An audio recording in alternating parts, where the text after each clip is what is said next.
Boker Tov, Beshem Hashem, Naaseh Ben Hatzliach pour cette journée, Bezrat Hashem, de mardi. Aujourd'hui, le 21 du mois de novembre, et nous sommes déjà le Chet du mois de Kislev, Bezrat Hashem, Idbarar. Dans notre liste des cours achetés, on remerciera aujourd'hui Bezrat Hashem. Ok, donc il y a déjà 2 cours à faire maintenant, plus de la liste. Donc il y aura plusieurs cours aujourd'hui, je vais vous embêter.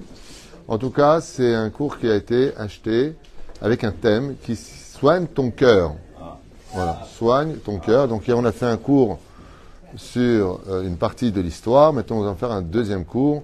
Shiur acheté par tous les enfants de l'élévation de l'âme de leur papa, Claude Ephraim Ben Avraham, Roi Hashem Tenachenu Began Eden Elion, Bechol HaShorvim Imo, un homme droit, cardiologue, aimé de ses patients, qui a vécu donc à Netanya, et il était très attaché à notre terre, un homme qui était donc sioniste, c'est-à-dire qui aimait la terre d'Israël, on appelle ça en traduction mythomédiatique extrême droite. C'est celui qui a le bonheur d'aimer la terre d'Israël et d'y vivre et de vivre son... Ouais, enfin, ça s'appelle un extrême droite. J'arrive pas à comprendre les définitions des gens. Donc, il était en tout cas très attaché à la terre d'Israël, Baruch Hashem. Et aussi, il voudrait que ce shiur soit pour la protection de tous nos soldats, ainsi que Ariel ben Ephraim, Zvi ben Orli, Barak ben Orli, et Bezrat Hashem, la libération de tous nos otages en bonne santé, ce le plus vite possible.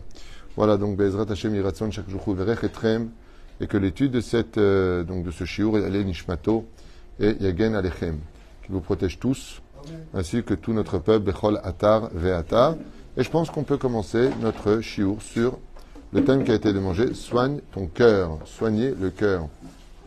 Est-ce qu'on a vraiment besoin de soigner? Donc ici, on comprend pourquoi le titre soigne ton cœur, il était cardiologue.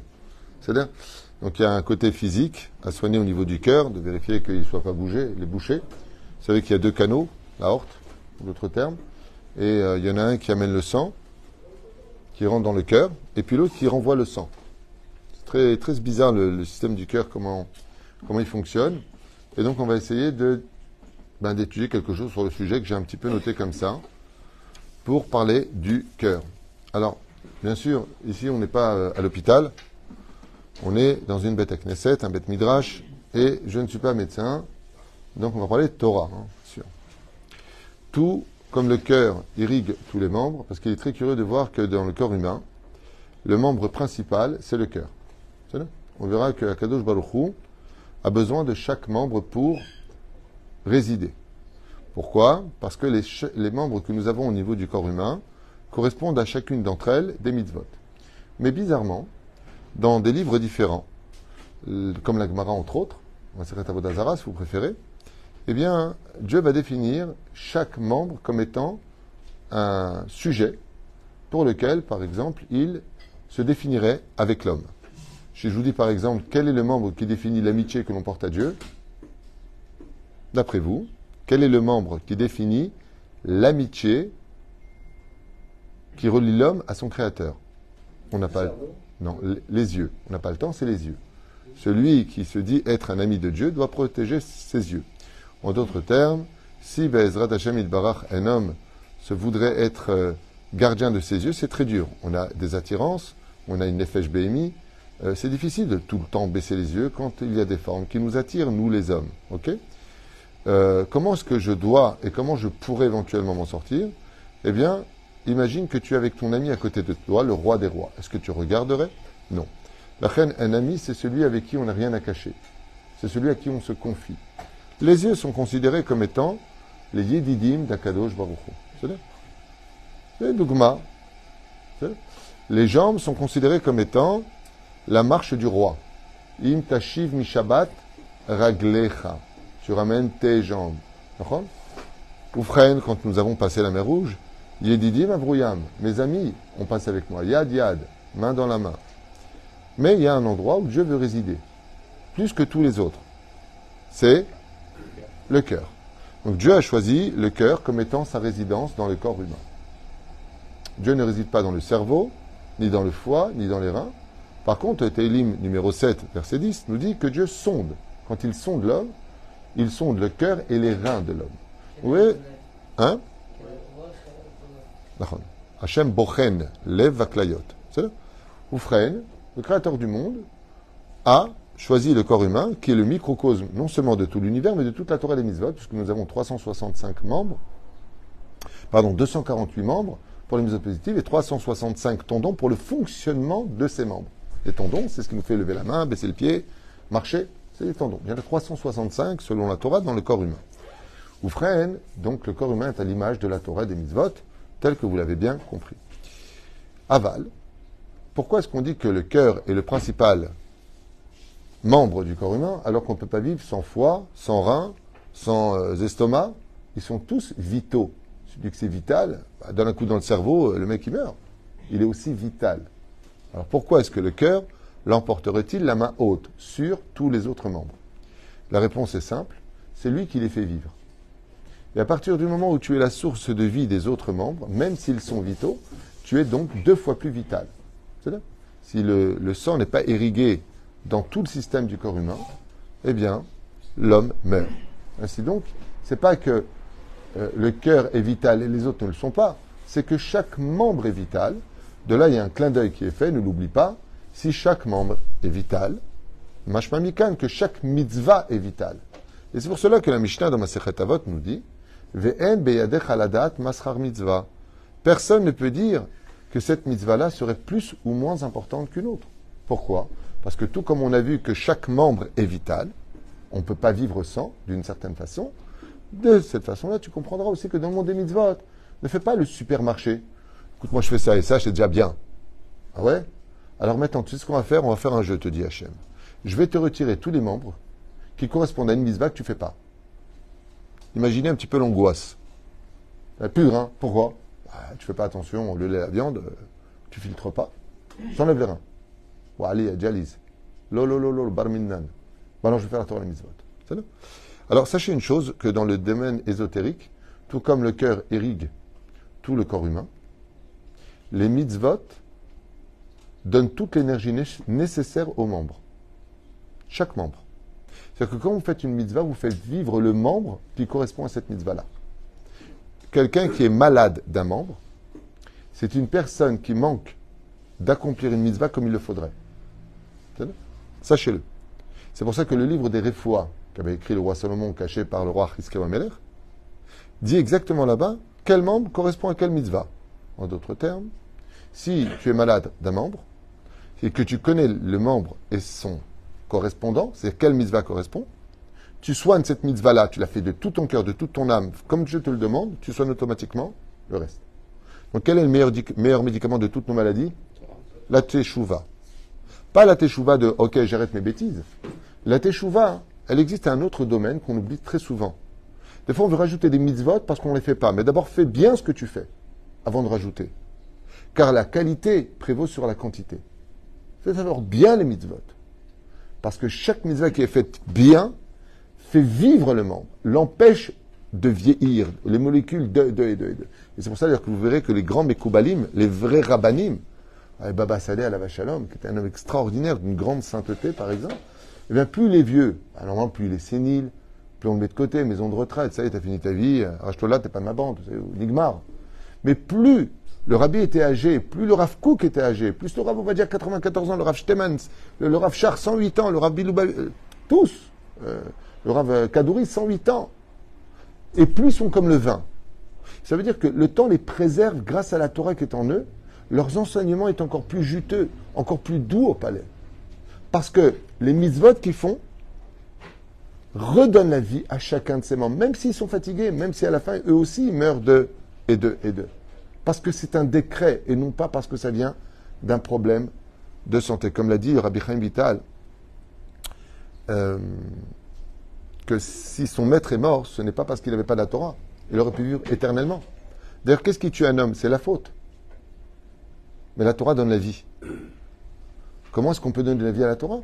Par rapport à cela. Par exemple, la longévité, pour vivre plus longtemps. Il y a des mitzvot qui réaniment tout dans le corps humain, vous savez ça? Comme quoi, par exemple, respect des parents. Le respect des parents, la mitzvah, elle vient irriguer comme le cœur. C'est pour ça qu'il faut avoir du cœur avec ses parents. Elle vient irriguer tous les membres. Les ma'an yarichun yamecha. afin que les jours de ta vie se prolongent. Oh, ça veut dire que tu vas vivre. Encore une mitzvah, Shiloh Haken. Renvoyer la mort et prendre les oiseaux. Les ma'anya de Chunemecha. La tzedaka, tatil mi mavet. Il y a des mitzvot qui, dans son ensemble, sont extraordinaires parce qu'elles sont comme le cœur. Parce qu'elles exigent le cœur pour les accomplir. C'est là. Ken. Le fonctionnement du corps d'un non-juif ne fonctionne pas comme le nôtre. Non, lui, il a 7 mitzvot à faire. C'est une bonne question que tu poses. Mais lui, il a 7 mitzvot à se faire pour irriguer tous ses membres. Ça veut dire que chez le non-juif, il faudra plusieurs membres qui s'associent à une seule mitzvah. Tu comprends? Je donne un exemple, sans faire de comparaison, mais juste pour que tu comprennes l'exemple. C'est une métaphore, ok? Tu ne peux pas demander à un enfant de 8 ans ce que tu peux demander à un homme de 28 ans. C'est exactement pareil. C'est-à-dire que tu peux dire à une personne, un garçon de 8 ans, colle à cavote pour ce que tu as fait. C'est extraordinaire, regarde ce qu'il a fait. Quoi, à 8 ans, il a fait ça? Bravo! Mais s'il a 28 ans et qu'il a fait ça, c'est exactement la même chose. Je vous mets un contexte dans lequel l'homme se doit de s'adapter par rapport à son potentiel. Le potentiel d'Israël, c'est l'amour de Dieu, l'amour du prochain à travers l'accomplissement de toutes les mitzvot de la Torah qui sont indissociables. Et l'amour du non-juif, c'est d'aimer l'Éternel, Bezrat Hashem, d'encourager les juifs, parce que c'est le tafkid des non-juifs, à perpétuer leur Torah et les mitzvot, selon le Talmud. C'est ce que feront les nations du monde à la fin des temps, quand tu auras la vérité sur terre, selon ce qui a marqué dans la Torah, c'est-à-dire que les nations du monde viendront soutenir Israël, non plus écraser Israël. Qui vivra verra, on verra, Bezrat Hashem, en tout cas c'est ce que nous dit la Torah. Et chacun on a un rôle. C'est pas parce que nos rôles sont différents que l'un vaut plus ou moins que l'autre. On en a souvent parlé. Donc j'aimerais comment avancer. Tout comme le cœur irrigue tous les membres, ainsi un bon cœur nourrit toutes tes meilleures vertus. Et c'est pour cela que, comme on l'a vu hier, dans la 11e Mishnah du 2e chapitre de Maseret Avot, Rabbi Yochanan ben Zakkai dit que malgré le fait qu'il faut avoir un bon œil, un bon voisin, et ainsi de suite, regardez le cours d'hier, c'est la suite, eh bien, un bon cœur, comme il irrigue tous les membres, pourquoi est-ce que d'avoir un bon cœur c'est important? Celui qui a un bon cœur, il aura de bons yeux. Celui qui a un bon cœur, il aura un bon voisin. Parce que le cœur irrigue tous les membres. Donc, qu'est-ce qui va irriguer toutes mes bonnes midotes? C'est un bon cœur. Quelqu'un qui a un bon cœur, comme le disait mon Rav Rabbi Moshe Deri Zatzal, Dalecha, chez Mish et Yeshlo, lève Tov, un bon cœur, eh bien, il aura des bonnes vertus. Un jour, il fera tchouva. Il y a mieux que d'avoir un bon cœur. Le roi David, lui, va plus loin qu'un bon cœur. Lève Taor Bera Li Elohim Veruach Nachon Chadesh Bikirbi. Je vais m'expliquer. Un bon cœur peut être très utile pour vivre en société, en famille. Un cœur pur peut t'aider à servir Hachem comme il le faut. Lève Taor, lo Lev Tov. Lève Taor Bera Li Elohim. Pour ça, il faut demander à Dieu de nous aider à construire, à créer ce cœur qui devienne pur. Un cœur pur, c'est quelqu'un qui est au-dessus de tous les problèmes. Et c'est lui qui va être la résidence de Dieu. Comme on va le voir maintenant dans les textes, mais là, notre Torah a des facettes d'amour. D'accord? Notre Torah va s'adresser essentiellement au cœur avec ses facettes d'amour. Je vais prendre 2 exemples que j'ai notés. Ve'ahavta et Adonai Elohecha. Tu aimeras l'Éternel, ton Dieu. Ve'ahavta l'ereacha kamocha. Tu aimeras comme toi-même. D'accord? Et de l'autre côté, il y a les sentiments de haine. Arour, maudit est le juif qui ne fera pas Shabbat, comme le dit la Torah dans la paracha de Kitavo, et non pas moi. Mot yumat, tu le mettras à mort. Mahalot, j'emmènerai chez vous des maladies. D'accord? Si vous ne faites pas la Torah des mitzvot, comme on peut le lire dans la paracha de Bechukotai. Donc on voit ici que le Créateur du monde réagit aussi avec des sentiments. Mais on va voir la suite, elle est très très intéressante. Mais l'ensemble de tous ces enseignements sont à l'image du cœur, comme vous pouvez le constater. Si tu marches au rythme de la Torah, ton cœur fonctionnera normalement. Si tu vas dans la mauvaise direction, alors tu risqueras de faire courir et fatiguer ton cœur. Cette image-là est très puissante, elle est reliée à toute la Chassidoute. Toute la Chassidoute parle de ce système, qui parle du cœur, qui est relié à la Torah et les mitzvot. Le rabbi l'a enseigné lui-même, un enseignement qui m'avait beaucoup heurté au niveau de l'étude, une phrase d'un grand tzaddik, ça peut demander des années de réflexion. Il avait dit simplement un jour dans un de ses discours à Brooklyn, qu'un juif qui est loin de la Torah et des mitzvot, qui ne la pratique pas, c'est un cœur malade. C'est un juif qui est malade. D'abord, j'ai beaucoup aimé ce qu'il dit, parce que dans le Teilim Koufyutet, Otzaïn, là-bas il dit, c'est un rachat. Le roi David, dans les Télim, il dit, Osve Toratecha Rechaim. Celui qui abandonne ta Torah sont des Rechaim. Regardez là-bas dans les psaumes. Donc lui, carrément, il dit comme ça. Le rabbi, il ne dit pas comme ça. Il dit de façon différente qu'un juif qui est loin de la Torah et des mitzvot, c'est tout simplement une âme qui est malade. Et pourquoi elle est malade? Parce qu'elle n'est pas irriguée par la spiritualité dont elle a besoin pour exister. C'est מאוד fait. Alors, je reviens sur ces deux phrases qui demandent beaucoup de temps d'analyse, mais on va le faire en quelques instants. Si tu marches au rythme de la Torah, alors ton cœur fonctionne normalement. Il n'y aura pas de dysfonctionnement. Pourquoi? Parce que la Torah va t'apprendre à gérer ton cœur, à aimer celui que tu n'arrives pas à aimer. Non pas sous l'égide de l'intellect et des raisons pour les aimer, mais parce que c'est une mitzvah d'aimer. Par exemple, quelqu'un est venu me voir, me disant que ses enfants sont tous contre lui. Ils sont manipulés, ils sont ce que tu veux. Et je lui dis, de quoi tu souffres? Encore un soir, cette personne m'a appelé. Un très très grand problème avec, c'est une femme entre autres, qui a un très très grave problème avec son fils. Et elle me dit, dans son message, qu'elle en souffre amèrement. Je lui dis une phrase, après, je ne vais pas allonger sur le sujet. Je lui dis, tu sais quel est le problème? Tu vois ton fils. Elle me dit, alors je vois qui? Mais si tu voyais pourquoi Dieu te met dans cette épreuve, si tu vois au-delà de ton fils, c'est qu'il faut que ton intellect emporte ton cœur au-delà de ce que tes yeux te montrent. Si par exemple, je t'avais dit avant cette histoire, Hachem va te mettre à l'épreuve. Il va te mettre à l'épreuve. Et qu'est-ce qu'il va faire? Il va te toucher dans le point le plus sensible des sentiments. Ta propre chair sera contre toi, comme le dit la Gemara dans Sota. C'est-à-dire Oive, comment ça s'appelle? Oive ish anshebeto. Que les ennemis de la fin des temps que tu auras dans ta vie seront ta propre chair. Dans ta propre maison se lèveront les gens qui font le plus de mal. Donc tes enfants. Qu'est-ce qu'il y a de plus cher au monde pour un homme normal que ses propres enfants? Rien n'est plus cher que ça au monde.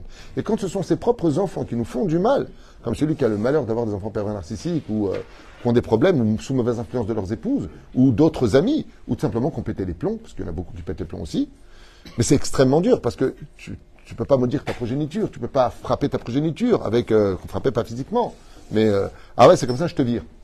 Tu peux pas parce que c'est tes enfants, c'est tes petits-enfants. Tu es prise au piège dans tes sentiments. Mais sors du piège, arrête de te prendre la tête avec eux. Pourquoi tu vois tout le temps le bâton? Tu crois que Dieu n'est pas au courant de cela? Tu crois que Dieu, si tu ne le méritais pas, il n'aurait pas intervenu? Il serait intervenu. On n'a que ce que l'on mérite sur terre. Combien dur c'est dur à entendre. On a des tikkunim à faire. Et donc si je vois un père et je lui dis, tu sais, l'an prochain, ça va avec ton fils, super. L'an prochain, va te mettre à l'épreuve. Il va se retourner contre toi. Pourquoi? C'est un tikkun quand toi tu n'étais pas dans la Torah. C'est parce que Dieu veut voir si Bémet tu restes comme fidèle. C'est pour que tikkunim, l'odeur. Ok? Et je te donne la date. De quelle date à quelle date ça va durer? 3 ans. Tu le sais. Erta Megiv. Je te donne un exemple du roi David. Le roi David a eu 2 fils, Hachem Ishmor Virachem. C'est pas 2 fils Hachem Ishmor Virachem. C'est des fils qui ont voulu tuer leur père. Tuer. Avshalom, il courait avec une épée, tuer son père. Attends, papa, je vais te planter. Planter du bâton. Non, ça, c'est les bronzés. Il voulait le planter. Et Bassof, Avshalom, et vous savez comment s'appelle le deuxième fils? Le fils de Chagit, c'était 2 frères. Adoniaou. C'est-à-dire que le roi David était juste mourant et ils se sont déjà nommés rois. C'est l'enterré vivant, le mec. Ok? Vous imaginez un petit peu? Imaginez à l'hôpital, le père est fatigué et mourant et on se dispute pour l'héritage. Mais devant le père, hein? Oh non, papa, de toute façon, il est en train de crever. Papa, la boutique, c'est moi qui la prends, ok? Je suis vivant, les mecs. Ok? Vous êtes fous ou quoi? Priez pour que je vive. Mais non, tu vas crever, t'as vu ta tronche? Vous imaginez un petit peu ce qu'a subi le roi David. Donc c'est pas peine de dire on a arrêté l'éducation. Le roi David, il a eu 2 fils parmi ses enfants qui ont voulu le tuer. Et qu'est-ce qu'il a dit? Quand est mort Avshalom, normalement, un Tunisien, qu'est-ce qu'il aurait répondu? Un fils qui veut te tuer avec une épée derrière. Hein? Mlaraha, bon débarras. Hey, le mec, il veut te tuer, il veut ta mort. Il s'est mis à pleurer, il a dit Avshalom béni. Avshalom, mon fils. Avshalom, mon fils? Mon fils? Mais un fils, il ne veut pas tuer son père, un fils normal. Ça, c'est pas un fils. C'est un démon. Vous savez ce qu'il a répondu? Il a dit non, ça c'est un décret de Dieu. Parce qu'un fils, il n'aurait jamais voulu tuer son père. Un fils normal. Si c'est pas Dieu qui a mis ma vie à l'épreuve avec des fils qui veulent te tuer toi-même. Tuer, ça peut être te ruiner, te prendre ton argent, pas te le rendre. Attends, pense à papa, je t'ai fait un prêt. C'est très dur quand tu as ton propre fils qui te vend et qui te menace de te vendre aux impôts, par exemple, si tu lui donnes pas ce qu'il veut. Si c'est un étranger, c'est de bonne guerre, c'est la vie, étranger. Mais quand c'est ton propre fils, et ça arrive beaucoup, ne croyez pas que c'est des cas isolés. Et bien à partir de ce moment-là, qu'est-ce qu'il dit le roi David? Avshalom béni, Avshalom béni. La Gemara nous dit que chaque fois qu'il a dit Avshalom béni, il a monté son fils des 7 paliers du Guéhinam. Chaque fois, il montait un palier de Guéhinam. À la 8e fois, il a dit Avshalom béni, il a fait rentrer au Gan Eden. La Gemara pose la question, il dit quoi? C'est une ségoula de dire Avshalom, mon fils? Il dit non, ce qu'il a voulu dire à Dieu, c'est que pas une seule fois il a vu son fils lui faire du mal. Et il voyait Akadosh Baruch Hu le mettre à l'épreuve. Et donc il n'a pas souffert de son fils. Parce que sinon, tu vas avoir vraiment mal. Tu te rends compte les enfants qu'on a? Ni ils t'invitent, ni ils te parlent, ni ils te considèrent. T'as raison, c'est un état de fait, ça c'est le bâton. Mais est-ce que tu vois celui qui tient le bâton? Si tu vois celui qui tient le bâton, tu prends l'épreuve avec amour, tu ne peux pas en vouloir à Dieu. Tu ne vas pas être toi aussi un mauvais fils vis-à-vis d'Hachem. À se voir ce qui se passe. Sois au-dessus du problème. Mais le problème qu'on a, c'est que notre cœur nous blesse. Vous savez, je voudrais vous dire quelque chose. Comme j'ai dit à cette femme merveilleuse hier, qui vraiment souffre de ce qui se passe, je dis, occupe ton esprit à plus de choses. Si ton esprit puisse occuper la Torah, tu ne verras pas le manque de tes gosses. Au contraire. Enfin, le Gaon de Vilna était tellement investi d'étudier la Torah. Il y a sa sœur qui vient de voir qu'il n'a pas vu depuis 20 ans. Il a dit bonjour. Il est rentré dans le truc. Il dit, pourquoi t'es sorti alors? Il a lui dit bonjour. Je suis occupé. Quand ton esprit il est vide, tu t'ennuies dans la vie. Quand tu as trop de vie dans ta vie, alors effectivement, tu comptes sur tes enfants pour remplir ce vide. Mais tes enfants, ils sont occupés. Ils ont leur vie. Ils sont en train de, eux, faire grandir leurs propres petits-enfants, leurs propres enfants. La vie continue. T'as un sok batora, t'as sek menachim. Et puis, comme je le dis souvent, j'étais avec mon ami Aviam Salem, avec qui j'ai encore rendez-vous tout à l'heure. Et on était assis comme ça au café. Quelqu'un vient nous dire bonjour et il dit, vous êtes? Alors, je dis, c'est un ami. Ah, c'était toi? Alors, il dit, c'est un ami. Alors, il dit, non, anachnu achim, nous sommes frères. Je dis, ah non, surtout pas. Nous sommes amis. Alors, on regardait comme ça en disant, pourquoi? Parce que tu n'as pas compris. Un frère, c'est pas un choix. C'est un état de fait, mais un ami, c'est un choix. Laisse-moi te choisir. Il m'a dit, alors, c'est kacha, ani chaver. Fait. Même moi, je me suis kiffé quand j'ai dit ça. Je sais pas pourquoi. Des fois, je me kiffe. Je me sors des trucs et je m'étonne moi-même d'où je sors ça. Tu vas te calmer, oui. Oufren, si tu marches au rythme de la Torah, ton cœur fonctionne. Qu'est-ce que ça veut dire ton cœur? Si tu marches au rythme de la Torah, que tu arrêtes de voir tes enfants, que tu vas de voir le voisin, que tu es capable de voir Hachem au rythme de la Torah, pas de ton cœur. Ton cœur, il fonctionnera normalement. Tu n'as pas de problème d'aigreur, de... Comment on appelle ça, l'estomac? Oui, non, mais un mot. D'ulcère. Prends pas la tête. La tristesse amène des maladies, sachez-le. Il faut fuir la tristesse. Mais la reine, si par contre, tu vas au rythme des mauvaises directions, tu vas dans la mauvaise direction, alors tu risqueras de courir avec un cœur fatigué. Tu sais, quand tu cours, on sait un jeu de mots, si tu marches, ton cœur, mais si tu cours, nachon. Donc fais attention. Achen Bezrat Hashem, notre Torah nous met en garde. Malgré le fait que dans la Torah, il y a beaucoup de bénédictions, il y a aussi des malédictions dans la Torah. Mais qu'est-ce qui se passe? Ça vient d'un cœur pur. C'est pour cela que la première lettre de Bereshit, c'est la lettre Bet, qui finit par le dernier mot de la Torah qui est Israël, la lettre Lamed. Quand je prends la dernière lettre et première lettre, que je rencontre quand? Le'aine kol Israël, Bereshit, bara Elokim. Aux yeux de tout Israël, continue le verset, ce qu'on fait le jour de Simchat Torah, Bereshit, bara Elokim. Vous verrez que la lettre Lamed précède la lettre Bet, et dans le Sefer Torah, ça fait Lev. Pour te dire que toute la Torah, c'est un cœur. Première lettre de la Torah, Bet, dernière lettre Lamed. Quand tu les mets en jonction après Khatan Torah, Khatan Bereshit, tu verras que c'est la lettre Lamed qui se joint à la lettre Bet pour dire le mot Lev. Qu'est-ce que toute la Torah? C'est un cœur. Un cœur avec un sentiment qui n'aime pas qu'on la trompe, qui n'aime pas qu'on la trahisse, qui n'aime pas qu'on joue avec. Le cœur est à la base. Et la base est le lieu où Akadosh Baruch Hu veut résider plus que tout dans tous les membres. Chez Nehemar, Vasuli Migdash Veshachanti Betocham. Rachidi, vous me faites un lieu de résidence qui est quoi? Le cœur. Dieu demande à résider dans le cœur, Bezrat Hashem, comme le dit la Gemara, Rachamana, Dieu, Libabae, demande le cœur de l'homme. Qu'est-ce que veut Akadosh Baruch Hu plus que tout au monde? Le cœur. C'est pour ça d'ailleurs qu'au niveau de nos enfants, quand ils nous font du mal, on s'adresse souvent à leur cœur. Mais t'as pas de cœur? Tu penses pas à moi? Il y a marqué Rachamana, Libabae. Tout est mesure pour mesure. Des fois, on a ignoré Dieu. Dieu, il a eu mal. Il te le fait subir pour que tu comprennes le message. Le cœur est un muscle. Alors ça, c'est très intéressant. Vous savez que c'est moche, un cœur au niveau physique, c'est moche. Hein. On peut pas dire que c'est beau. C'est pas comme on le représente, c'est un rouge. C'est gonna fine, mamashlo. C'est ahlikam souma, un cœur. Ouais. C'est à nous de le rendre beau. C'est un jeu de mots. On peut le greffer. On peut changer de cœur. Tu sais pourquoi on peut greffer un cœur? Maintenant, on vient de réussir à faire une greffe de l'œil. Normalement, c'est la rétine. Il y a un grand miracle qui a été fait. Tu sais pourquoi on peut greffer un cœur? Parce que les gens qui disent je ne pourrai jamais changer. Alors la médecine te prouve que tu peux greffer un cœur. Tu peux carrément changer ton cœur et le prendre celui d'un autre. Pour t'apprendre que tout peut changer dans la vie, si tu le veux. Vous freinez le cœur. Chut. Ouais, mais là, je suis en train de faire un cours. Non, là, on ne peut pas. Non, parce que les cerveaux tellement tordus qu'on a peur que... Le cœur est un muscle qui ne cesse jamais de battre, sinon il annoncerait la fin de la vie. Ainsi, donc je répète cette phrase si importante, le cœur est un muscle qui ne cesse jamais de battre, sinon il annoncerait la fin de la vie. Ainsi est notre judaïsme, si chas shalom, on fait des pauses, alors nous cesserons automatiquement d'évoluer dans notre Torah, et la vie, Etzraïm, commencerait déjà à mourir. Le fait d'arrêter son judaïsme, c'est comme le cœur. Si un cœur arrête de battre et qu'il s'emballe, on peut faire un infarctus. De la même façon, n'oublie pas de faire battre ton judaïsme, sinon ce serait comme une mort.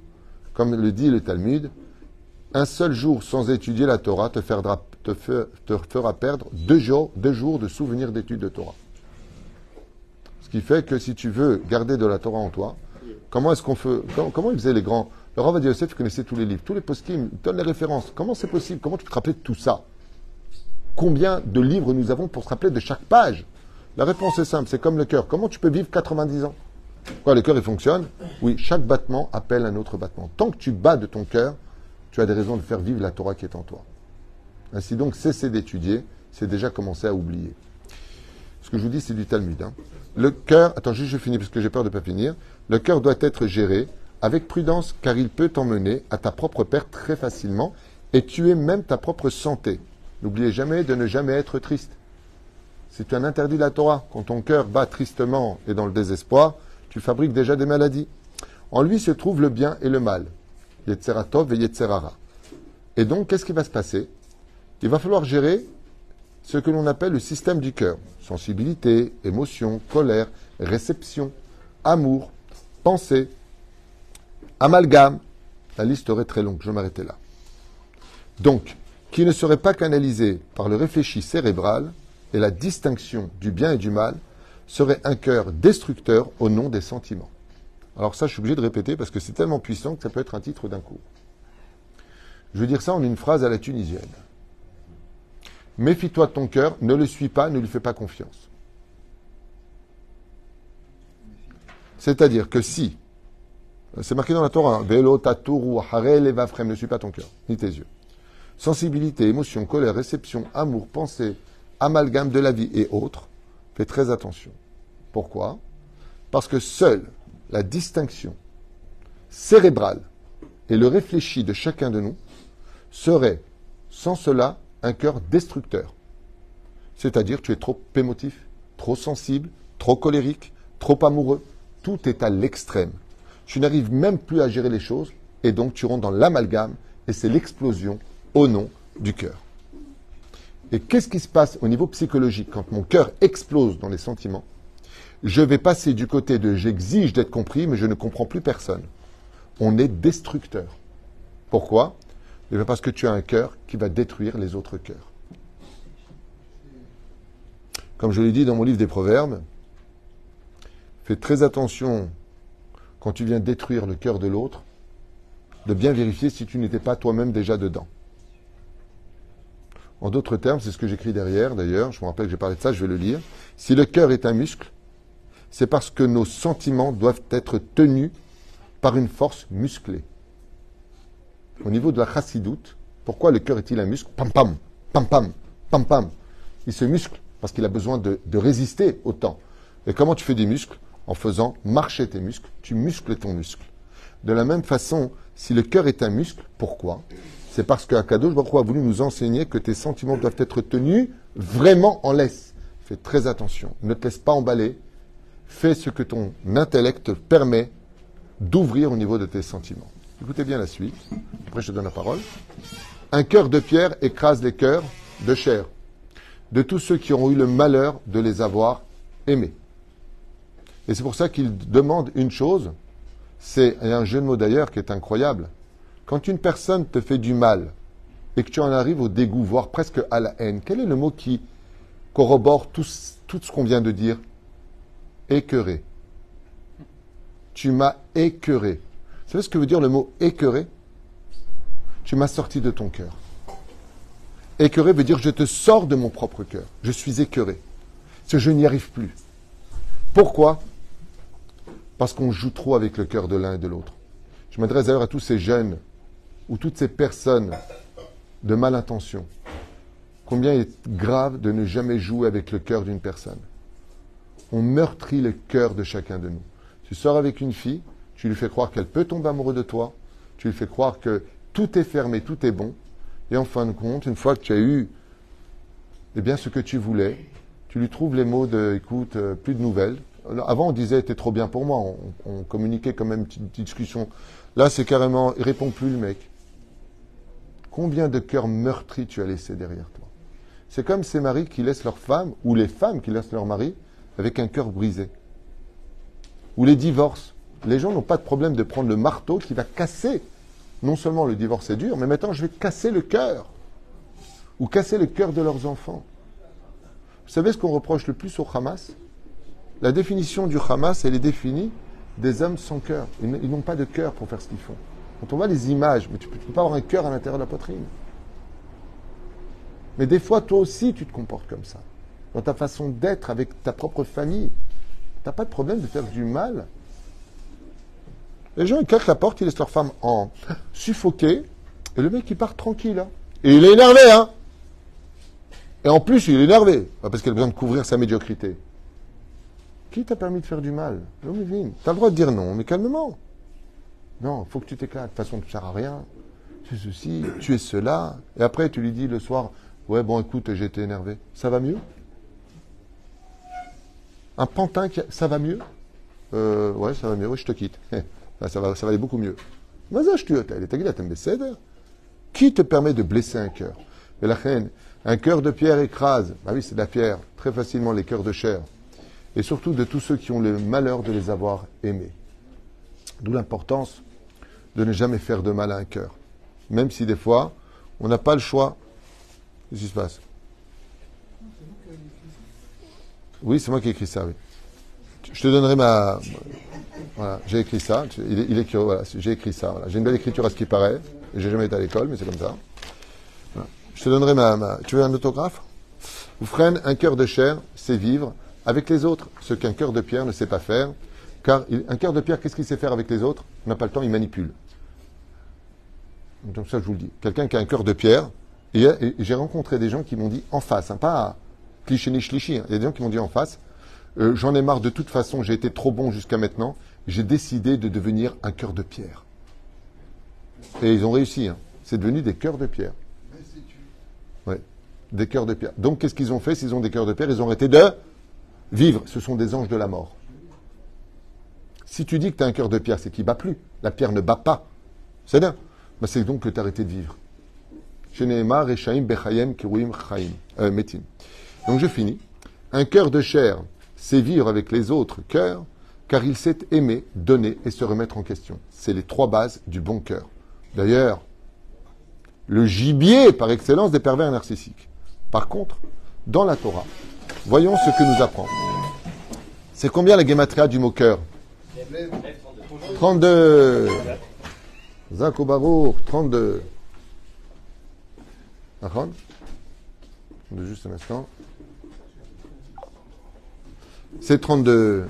Si je compte le 32e mot de la Torah, c'est quoi le 33e mot? Donc après le mot Tov. Éphéméode. Quand je compte les 32 mots de la Torah, Bereshit, Bara, Elohim, Metachem, hein, j'arrive au 32e mot.